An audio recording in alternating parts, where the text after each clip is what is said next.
بن عبد الله وعلى آله وصحبه ومن والاه ولا حول ولا قوة إلا بالله سبحان الله والحمد لله ولا إله إلا الله الله أكبر ولا حول ولا قوة إلا بالله العلي العظيم عدد كل حرف كتب أو يكتب أبد الآبدين ودهر الداهرين سبحانك لا علم لنا إلا ما علمتنا إنك أنت العليم الحكيم نوينا التعلم والتعليم والنفع والانتفاع والتذكر والتذكير والإفادة والاستفادة والحث على التمسك بكتاب الله وسنة رسوله والدعاء إلى الهدى والدلالة على الخير ابتغاء وجه الله ومرضاته وقربه وثوابه سبحانه وتعالى. Yang ke-27 daripada As-Sabiqun al-Awwalun, Sayyidina Usaid bin Khudair radhiyallahu anhu. Wa Usaid bin Khudair bin Sammak al-Ansari al-Ashhali yukanna Aba Yahya. Beliau adalah Sayyidina Usaid bin Khudair, termasuk keturunan Banil Ashhal bin Sammak bin Atik ibn Imri al-Qais bin Zaid bin Abdul Ashhal, keturunan Ansari dan Ausi, kaum Aus. Beliau dipanggil dengan Aba Yahya karena anaknya yang bernama Yahya. Ada yang mengatakan Aba Isa, ada yang mengatakan Aba Atik, Aba Khudair, Abu Amr. Banyak panggilan beliau, tapi yang paling unggul panggilan dengan Aba Yahya. Ayahnya beliau Sayyidina Usaid bin Khudair, ayahnya Khudair itu termasuk tokohnya kaum Aus. Bahkan beliau termasuk ahli perang yang biasanya terjadi antara kaum Aus dan kaum Khazraj.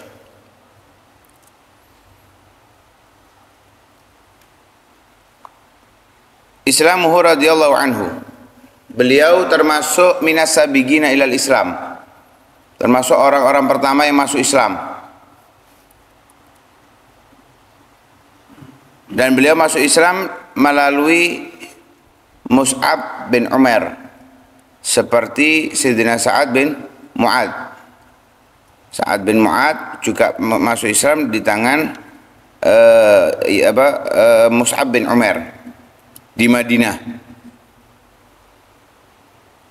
Ada pendapat Islamnya itu setelah Bai'atul Aqabah yang pertama. Ada yang mengatakan enggak, setelah Bai'atul Aqabah yang kedua. Bahkan beliau termasuk minan nugaba, di antara tokohnya, tokoh yang ikut andil dalam Bai'atul Aqabah. Jadi ada 12 orang, di antaranya adalah Sayyidina Usaid bin Khudair. Sayyidina Abu Bakar As-Siddiq radhiyallahu ta'ala anhu, beliau sangat menghormati, bahkan tidak ada yang dimuliakan oleh Sayyidina Abu Bakar seperti Sayyidina Usaid bin Khudair, maksudnya dari kaum Ansar.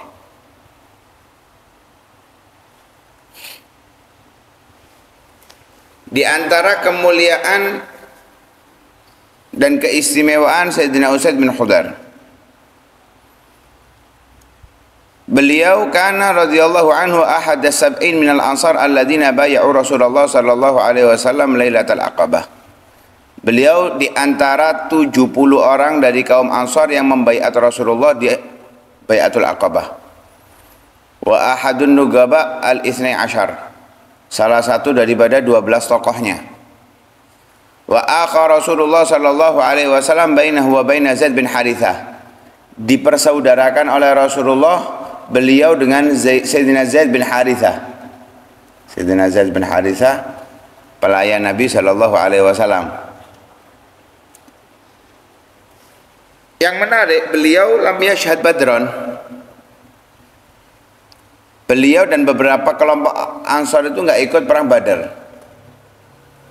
Cuman alasannya li'annahum lam yadhunnu anna Rasulullah sallallahu alaihi wasallam yalqa harban wala qitalan. Mereka enggak punya pikiran bahwa Nabi akan perang. Memang kejadian perang Badar itu nggak ada niatan dari awal keluar itu untuk perang, nggak ada. Niatnya itu hanya mengambil hak dari kaum muhajirin yang dirampas oleh orang-orang kafir Quraisy Mekah. Nggak ada niatan perang. Lah ketika di perjalanan terjadi arahan untuk perang, dan Nabi musyawarah dengan Sayyidina Abu Bakar, kemudian dengan Sayyidina Mikdad, akhirnya Sa'ad bin Mu'ad pun juga mengiyakan. Ini Sayyidina Usaid bin Khuzair nggak ada di situ, jadi nggak ikut perang, nggak ikut andil dalam perang Badar. Ada pendapat hadir perang Badar, namun nggak hadir perang Badar, beliau juga ikut andil perang Uhud. Bahkan saat perang Uhud, wajurih yauma idin sab'a jirahat, mendapatkan 7 luka di tubuhnya saat perang Uhud. Ya, dan beliau wasabata ma Rasulullah SAW hinan kasyafan nas. Ketika orang itu bercerai-berai saat perang Uhud, beliau tetap bersama Rasulullah. Jadi saat perang Uhud itu kan Nabi sudah mengingatkan sebelumnya, apapun yang terjadi jangan pindah dari posisi. Lah kaum kafir Quraisy itu menampakkan kekalahan kepada kaum muslimin. Taktik daripada Khalid bin Walid saat itu masih bersama kaum kafir Quraisy, menunjukkan kekalahan, mundur, tapi tujuannya untuk muter separuhnya berhenti. Lah kaum muslimin melihat itu, menganggap menang, mau mengambil harta rampasan perang, mau menawan dan yang lain sebagainya. Nabi sudah mengingatkan jangan berpindah posisi. Lah yang tetap di antara yang diingatkan oleh Rasulullah adalah Sayyidina Usaid bin Khuzair. Nggak pindah posisinya dari tempat yang ditunjukkan oleh Rasulullah SAW. Beliau juga hadir saat perang Khandaq dan seluruh peperangan bersama Rasulullah SAW. Bahkan saat Sayyidina Umar menguasai Baitul Maqdis, termasuk daripada yang ikut dalam ikut andil dalam hal itu adalah Sayyidina Usaid bin Khuzair.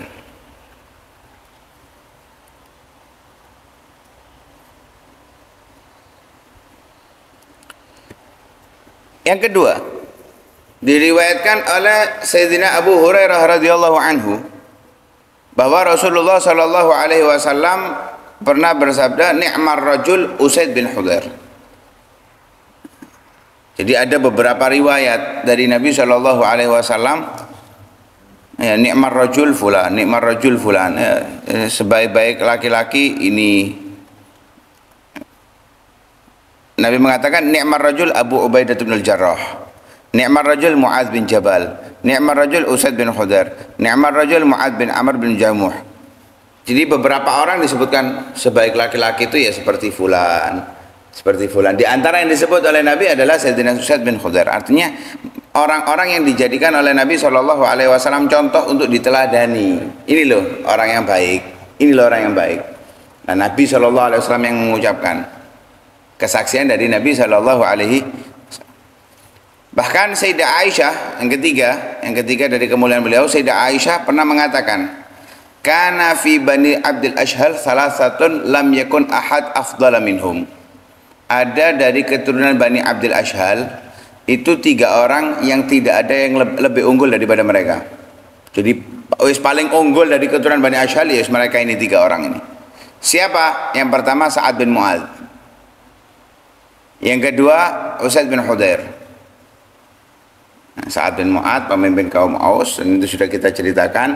Kemudian yang kedua adalah Usaid bin Khuzair. Yang ketiga Abbad bin Bishr. Abbad bin Bishr ini meninggal di Yaman, di dekat kota Tarim, nggak jauh, dekat Inat juga. Kemudian yang keempat, beliau meriwayatkan, menceritakan kejadian yang terjadi pada beliau. Suatu malam, huwa yaqra'u minal lail surat Al-Baqarah. Beliau membaca surat Baqarah di waktu malam. Wa farasuhu marbutun indahu. Kudanya terikat di sampingnya dia. Lah ketika membaca idjalatil faros,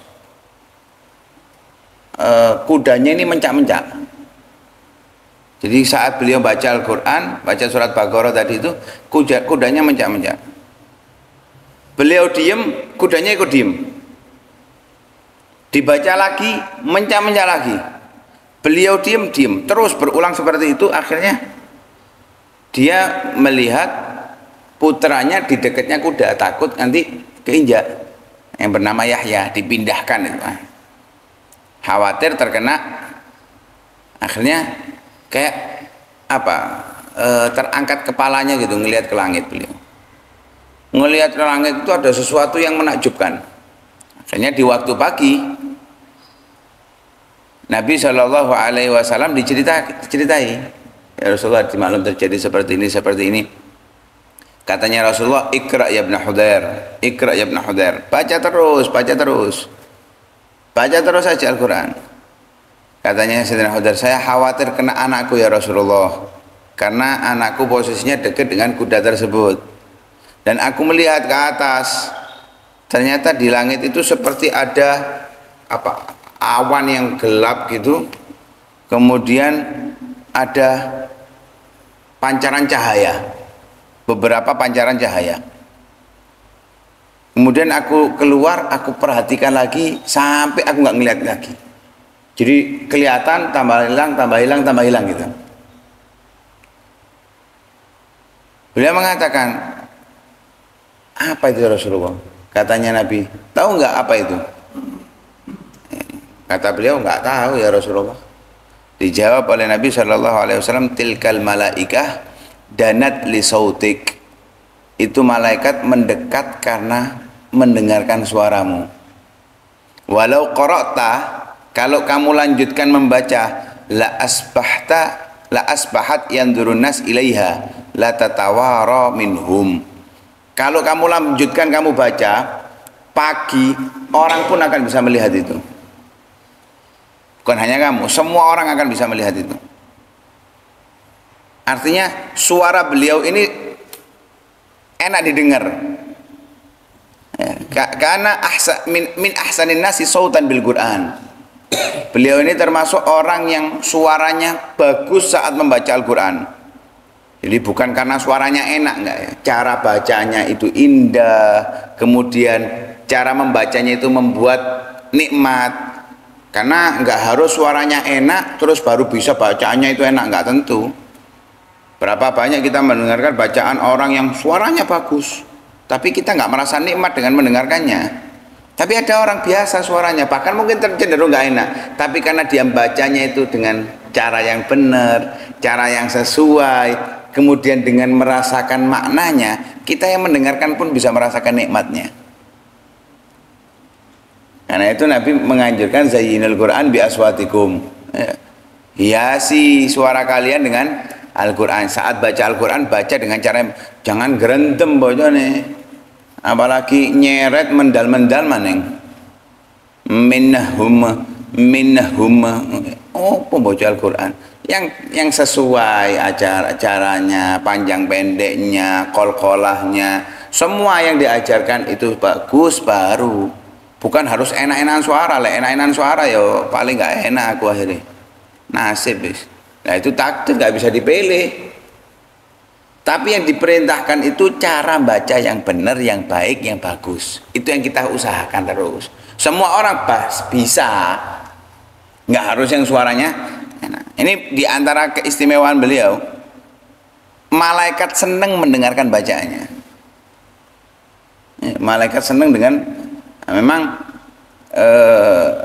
Al-Quran itu kalau dibaca di satu tempat itu akan bercahaya. Nah malaikat itu senang dengan sesuatu yang bercahaya. Kalau nggak dibaca Al-Quran petang, malaikat tak mau.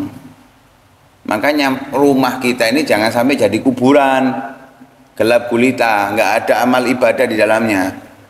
Sholat wajib di masjid, memang anjurannya. Sholat sunnah di masjid pisan, kuburan namanya. Sholat duha disunahkan di masjid. Sholat witir, qobliyah ba'diyah disunahkan di rumah, kecuali mepet kalau saya sholat di rumah tidak nututi jamaah, sholat di masjid. Al-Quran kok di masjid maning. Lah omahe gawe apa? Mek gawe turu tok. Ya akhirnya yang bercahaya masjidnya, rumahnya peteng gelap gulita. Nah, digunakan untuk ibadah juga. Engko qiyamul lail apalagi Asyrul awakhir Ramadan di masjid. Lu laki iktikaf di masjid. Perempuan di rumah qiyamul lail loh, di rumah monggo fadhol. Jadi rumahnya itu hidup dengan ibadah juga, bukan hanya masjidnya, tempat ibadah itu. Kemudian yang kelima, diriwayatkan oleh Sayyidina Anas bin Malik radhiyallahu anhu, beliau berkata, "Kana Usaid bin Khudair wa Abbad bin Bishr inda Nabi sallallahu alaihi wasallam fi lailatin dhalma hindis." Sayyidina Usaid bin Khudair dan Abbad bin Bishr. Sayyidina Abbad bin Bishr ini keduanya bersama Nabi sallallahu alaihi wasallam di malam yang gelap gulita. Petang. Akhirnya falaman sarafa adha'at asa ahadihima. Ketika mereka ini pulang dari Nabi, subhanallah, muncul cahaya dari tongkatnya. Jadi senter. Tongkatnya mengeluarkan senter. Khurafat. Ya.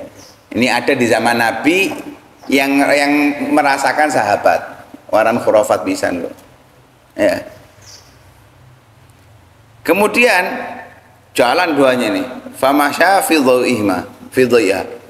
Keduanya ini berjalan menggunakan cahaya dari, nggak ada lampu kan zaman dulu. Kalau gelap ya wes gelap itu. Makanya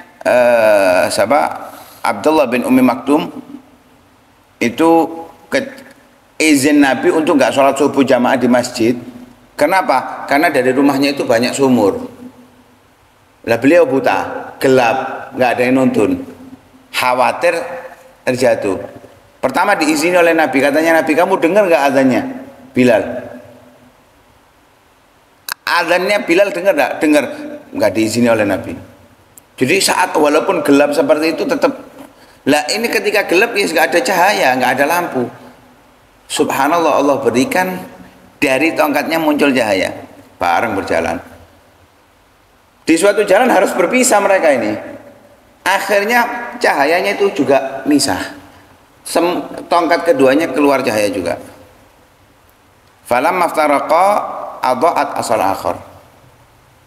Jadi kayak lilin gitu, pindah cahayanya. Jadi dua cahayanya. Satu sama lain punya cahaya masing-masing. Ini keistimewaan yang diberikan oleh Allah kepada Sayyidina Usaid bin Khudair. Kemudian yang terakhir, yang keenam, diriwayatkan oleh Abdurrahman bin Abi Lailah dari ayahnya, beliau bercerita, karena Usaid bin Khudair rajulan shalihan dhahikan malihan. Sayyidina Usaid bin Khudair ini orangnya orang baik, suka senyum, wajahnya enak dilihat. Orang kalau seneng senyum, sumai, berseri-seri wajahnya enak dilihat.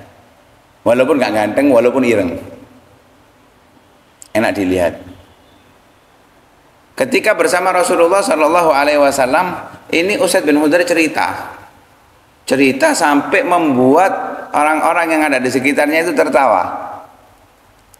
Sama Nabi, pinggangnya itu kayak di gini loh, di sudut titik ini loh. Karena membuat tertawa yang lain digitukan oleh Nabi Shallallahu Alaihi Wasallam. Jawabannya Usaid bin Khudair menegangkan saat itu.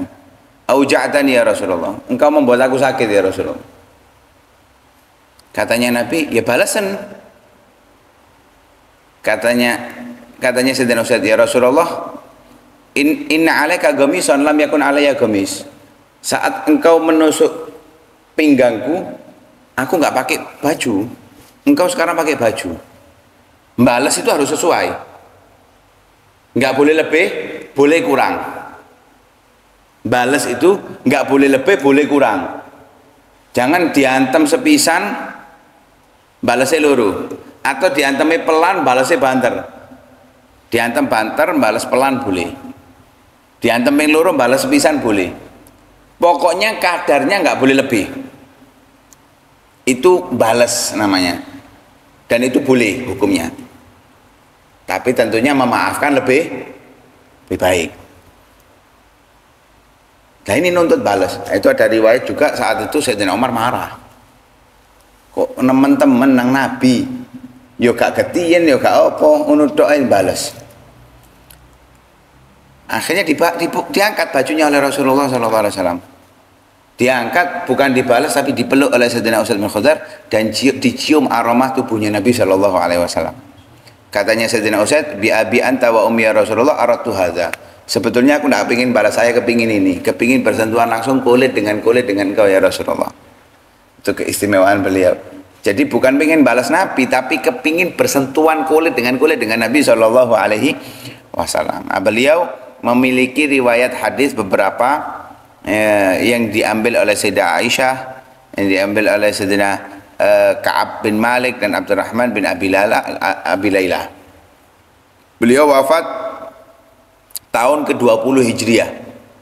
Beliau wafat tahun ke-20 Hijriah, yang mensolati beliau adalah Sayyidina Umar bin Khattab dan dimakamkan di Baqi'. Beliau dimakamkan di Baqi'. Saat beliau wafat, beliau memberikan wasiat kepada Sayyidina Umar, menulis wasiat untuk Sayyidina Umar dan dibaca oleh Sayyidina Umar. Ternyata beliau memiliki tanggungan 4.000 dinar. Utangnya 4.000 dinar. Akhirnya dijual kurmanya selama 4 tahun. Hasil kurmanya itu dijual selama 4 tahun, mencapai 4.000 dinar dan digunakan untuk melunasi hutangnya. Ya, wasiat itu diwasiatkan oleh beliau kepada Sayyidina Umar bin Khattab radhiyallahu ta'ala. Wallahu a'lam. Mudah-mudahan kita bisa meraih cintanya Nabi Shallallahu Alaihi Wasallam, membuat bahagia Nabi Shallallahu Alaihi Wasallam, dan kelak dikumpulkan bersama Nabi sebagaimana apa yang dirasakan oleh Sayyidina Usaid bin Khudair, bisa bersentuhan langsung kulit dengan Nabi Shallallahu Alaihi Wasallam. Amin ya rabbal alamin. Sallallahu alaihi wasallam Muhammadin wa alihi wasallam. Alhamdulillah rabbil alamin. Hadirat Nabi. Fatihah.